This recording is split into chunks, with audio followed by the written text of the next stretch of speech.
Երբ Եզեկիասը դարձավ թագավոր, նա մտահոգ էր, որովհետև հրեա ժողովուրդը այլևս Աստծուն չէր երկրպագում։ Եզեկիասը ժողովրդին ասաց. «Վատ է, որ դուք մոռացել եք Աստծուն, եկեք հավաքվենք և պաշտենք նրան»։ Այսպես մարդիկ եկան տաճար Աստծուն պաշտելու։ Նրանք աղոթում էին.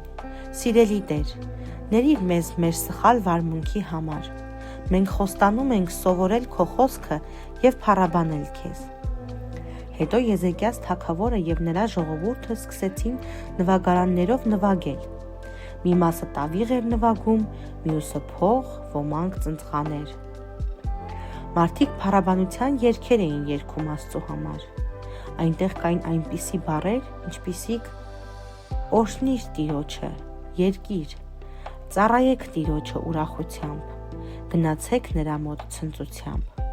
մտեք նրա դարպասներից փառաբանության խոսքերով, նրա բակը գոհաբանությամբ, փառաբանենք նրան, օրհնենք նրա անունը»։ Ավելի ուշ բոլոր մարդկանց, ովքեր ապրում էին տաճարից ոչ հեռու, Եզեկիաս թագավորը նամակներ ուղարկեց, որոնցում նա ասում էր, որ մարդիկ գան Տիրոջ տուն և երկրպագեն Աստծուն։ Շատ մարդ եկավ տաճար, նրանք էլ խնդրում էին Աստծուն ներել իրենց վատարարքները և նվագում էին նվագարաններով։ Քահանաները կարդում էին Աստծու խոսքը և պատմում Աստծու մասին։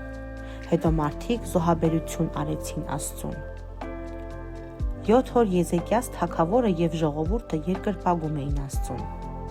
Բոլորն այնքան երջանիկ էին, որ չէին ուզում տուն վերադառնալ։ Նրանք որոշեցին ևս 7 օր մնալ Աստծու տանը։ Աստծուն հաճելի էր, որ իր ժողովուրդը եկել էր տաճար և երկրպագում էր իրեն։